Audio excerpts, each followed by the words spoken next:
This area is known as Shockoe Bottom in Richmond, Virginia. It's a beautiful colonial town. Wonderful place. If you've never been, you should visit. Campus reform reporter William Biagini went to Washington, D.C. to ask people what they think about universities potentially housing illegal immigrants in college spaces. Now, it's a fair question given that more than 65,000 illegal migrants have arrived in New York City over the past year, and New York Governor Kathy Hochul is floating the idea of putting them up at colleges. So, what do Washingtonians have to say about that idea? According to Inside Higher Ed, over 65,000 illegal migrants have arrived in New York City over the last year. And some New York legislators, including Governor Kathy Hochul, have proposed temporarily housing some of these migrants in colleges for free.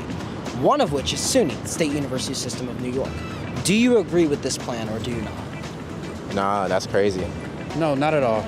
Not at all. Because, what about the people that actually attend the colleges? I might have a problem with that if I was from New York. No, I do not. And why is I had 3 kids go through college that they paid for it. I paid for their college and their housing. And why should people don't live here legally get free stuff? Absolutely not. I don't agree with housing them anywhere, except in a gutter somewhere. I agree. I don't think it's fair to the college students for that to happen. The campus reform correspondent asking those questions, William Biagini, joins me now to talk more about what he heard. William, good to see you, my friend. Interesting question. So let me first start by posing you that question. What do you think of the idea?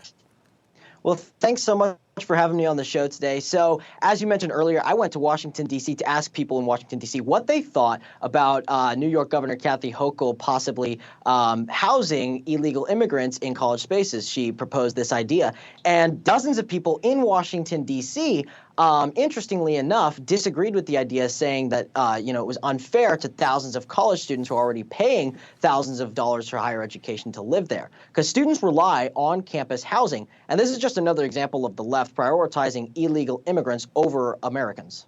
William, you're a student at Florida State University. How do you think this kind of idea would go over on campus there? How would the faithful there at Florida State see this? Well, interestingly, that's very interesting that you asked that, because one of the questions I actually asked them was, how would you feel if Virginia or Washington, D.C. implemented a similar plan with colleges in the area? And they still disagreed with the idea. And let's look at some of the responses that we just saw in that video and that we include in the following write-up, which included phrases like, that's absolutely crazy and that's completely unfair. And what this shows is that Americans today are absolutely fed up with the left continuing to put illegal immigrants on a pedestal and to prioritize them over the needs of everyday Americans. So was the disagreement largely based on safety issues and safety concerns, or did it have to do with, I've paid to be here, I don't want someone else to have an opportunity to enjoy the same kind of luxuries that I have for free? Well, that's certainly an issue that came up, but the main issue here is that the leftist politicians are continuing to put illegal immigrants on a pedestal and to put them over the needs of everyday Americans. They need to start prioritizing the needs of average Americans and hardworking Americans who are paying thousands of dollars to higher education every single day. And what they're instead doing is giving free tuition and accompanying housing in dorms and other classroom spaces to illegal immigrants. And that could be a huge concern, I would imagine, for many people. We'll see if that actually goes through in New York. William, we appreciate your time. Thanks so much for being here with us. Thanks for having me today. It was great to be here. All right. Coming up after the break, the FBI has confirmed a Microsoft software vulnerability allowed for a CCP hack on some senior congressional lawmakers. That story coming up.